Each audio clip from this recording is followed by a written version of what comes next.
You're the Spurp back with another video, and I just got done watching season 1 of Terminator Zero. This is a animated series that I've been looking forward to for a very long time. I've been pretty checked out of the whole entire Terminator franchise since like Salvation. I haven't really been tapped in, but man, this has definitely excited for more in this universe, and I like that this pretty much is its own thing. It doesn't try to say, hey, this is our John Connor, this is, it's takes place in the universe of Terminator, but introduces new ideas and new characters, and I'm going to talk about all of that. So if you haven't checked it out, go watch it on Netflix right now. It's only 8 episodes long. Each episode is about like 20 something minutes. So yeah, with that being said, let's get into my thoughts of this season. So we get introduced to Malcom Lee and his 3 kids. Hero being the youngest son, the middle child being Rinka, and the oldest son Kenta. And a character that became the most frustrating at the start, but then became my favorite character, Mizaki, and she is pretty much introduced to us like the family help or like a babysitter of some sort. But we'll get into exactly who she is, and I like the interactions of her with her and Malcolm, where Malcolm just wants her to look after her kids, his kids and whatnot, while he's off doing his own thing. And what Malcolm is actually doing, or what he's been doing, is creating his own version of AI or something to combat the SkyNet's Terminators, because these Terminators are being sent into the past or a past to stop, his AI, Kikaru, from, launching and meddling with what SkyNet has been doing. Which leads us to this character in the beginning of the series that's getting chased by the Terminator and has to go back into the past. Eiko, she is one of these like resistance fighters, and has a very strong personality. And we also see that she's talking to somebody that's called the Prophet. We don't know exactly this lady's actual name, if it's like Sarah Connor, or is there something deeper going on with her character that doesn't really get revealed in this season. I'll let you know that straight up. It's still a mystery. That's something that they're going to have to kind of explain going into the second season. But, she sends Eiko down to, 1997 to pretty much stop Kikoro from being launched and whatnot, because this causes an even bigger issue. Going back to Malcolm's kids, they have this issue with the daughter, Renka, and her wanting this robotic cat, and it's something sentimental to her. It reminds her of the past, that they actually had a cat, and she ends up running away from home, which her brothers end up going to look for her. And at this time, Mizuki had one job, and she really failed at doing that job, is to protect these kids, look over them, but now they're all kind of missing at this point. Meanwhile, you have Malcolm having a discussion with Kikaru, and this happens throughout the whole entire series. They're having this long conversation about humanity and whether humanity deserves to be helped or not. And it's a very fascinating concept, with Kikaru, because it is not like the Terminators, where they have all this information. They're programmed to attack one person or all of humanity. But in this, Kikaru has free will, you know what I'm saying? And she's able to make these discussions and have these think pieces and whatnot. and makes some really good points that maybe humanity is meant to cause its own demise. This has always happened when there's new technology and new things that come arise, and just, wars create more wars, and maybe this is a good thing.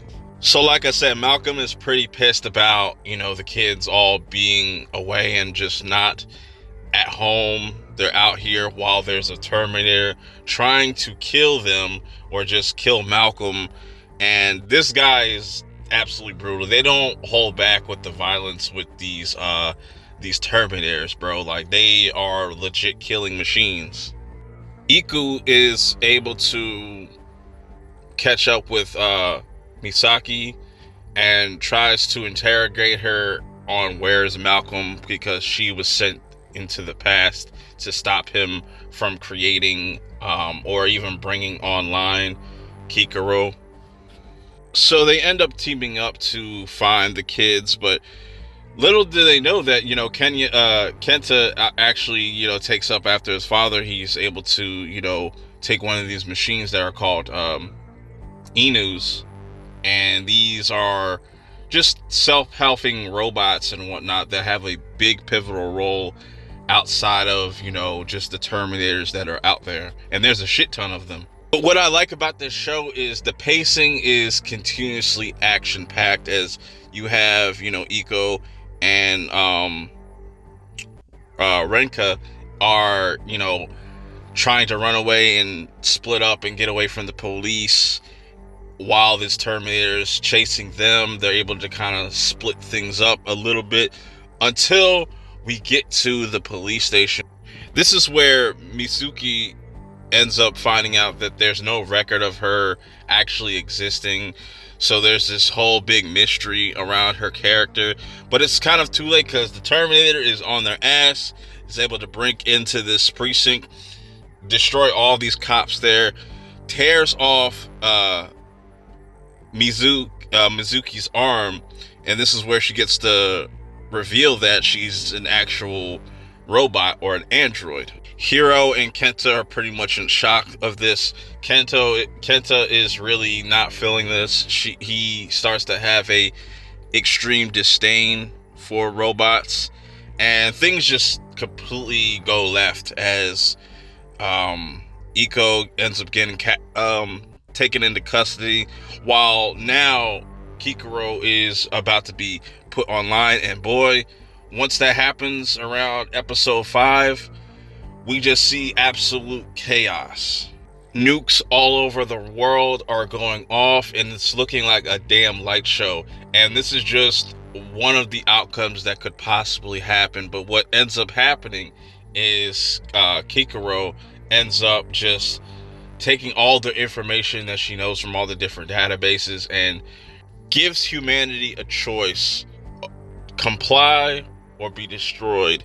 And Kikoro is supposed to combat the Terminators that are out there, and just anything that kind of is in the way of certain things. It's a much worser kind of outcome than like the Terminator. They're just as bad. It's just the fact that Kikoro has the willpower to just do whatever she wants, and she has all this information and all these different robots at her disposal. Even Iko has said, like, there's nothing we can possibly do, because if SkyNet and Kikoro end up aligning, it's still going to be a catastrophic results in that teaming up, or even if they go to war, humanity is screwed either way. I mean, you got Kikoro out here taking humans hostage, and also while doing this, her and Malcolm are having this just long, in-depth conversation and telling him what the meaning of robot is. It's just another word for slave. And even having this one guy here trying to test with these robots, he gets immediately lit the fuck up. I also like that we get the explanation of how time travel works and why SkyNet invented it, thinking that they could change the future. and that's just not how time travel works as far as in this universe. That once you travel into the past, you're not going to back to your past, you're going back to a new past and kind of starting a whole new timeline, and nothing you do in that timeline is affecting what's going on right now. So this future is already after where Iko comes from and whatnot. But I also really like seeing Misaki going off on kill mode on these guys, because they pretty much like set up this whole entire trap, and this causes even more bigger rift between her and Kenta.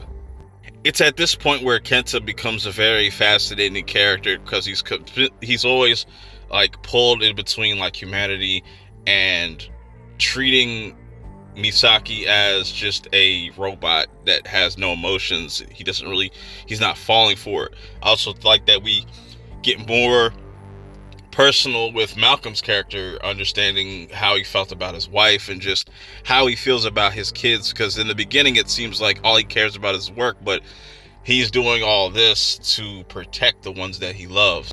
This leads to the Terminator luring Kenta out to pretty much kidnap him. This Terminator has alternative motives we don't know yet as well at this point, but you know, it's up to the rest of the gang, because now that they've went from being split up to, you know, being together again, minus Kenta, they need to go rescue Kenta before it's too late. But now I also like in episode 7 where we get a lot more backstory on Malcolm, that he comes from this alternative timeline and how he actually created Misaki, and just how Kokoro came to be, the lengths he's willing to do to protect the one that he loves, and how just everything came to be is just mind-blowing in this episode. Him even turning on humans and having to murder them to protect the ones that he loves once again, and how these two went to 1983 and whatnot, and just how everything came to be. Now, this is kind of the final thing he wants to show Kokoro, to show that humanity deserves to be saved. Which leads to this epic finale where all the gang is here.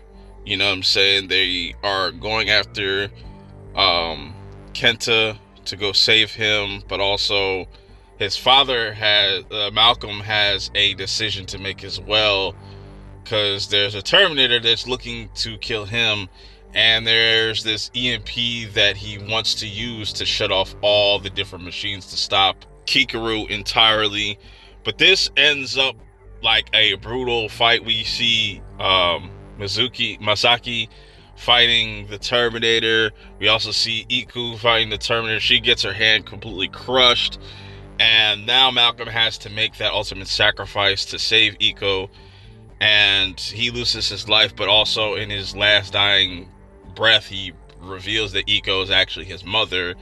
That gets revealed, and I'm also wondering who is that old lady, the prophet and whatnot. Is that Sarah Connor, or a version of Sarah Connor, or something like that? Just things that just kept me thinking throughout the series. Now it's revealed that the Terminator that was sent by somebody in the future was Kenta in 25 years in the future, is the one that sent these Terminators to stop Kikaru from being online. And he has a decision to, you know, turn on this EMP and save everybody, but you'll still have to deal with SkyNet. He ends up not activating this EMP, reunites with his loved ones, and now everybody is kind of unsure what happens from now, and this kind of sets up season 2. Like, there's still going to be issues. SkyNet is still going to be attacking. We really don't know what Kikaru is going to be planning in the future, but they pretty much say it's going to get much, much worse. Man, overall, I really like this series. The animation was really dope. Not the biggest fan on how Kikaru looked with the CGI stuff, but that's that studio production IG's kind of thing with CGI and stuff like that. But overall, I still like the style. It kind of reminds me of Parasite mixed with a little Ghost in the Shell. Really enjoyed this, man. I just want more of this, and just these think pieces on AI and just artificial intelligence as a whole, I think is really incredible. This is really well written. I will say though, I kept switching between the subbed and the dubbed. The subbed is obviously the better version, because some of the dub voices are a little spotty, like Eco's kind of dub voice I wasn't the biggest fan of, but still a solid dub overall. Great experience, good animation. It left me wanting more. If you get around to checking out this series, let me know your thoughts in the comments below. Till next time, I'm out. Peace.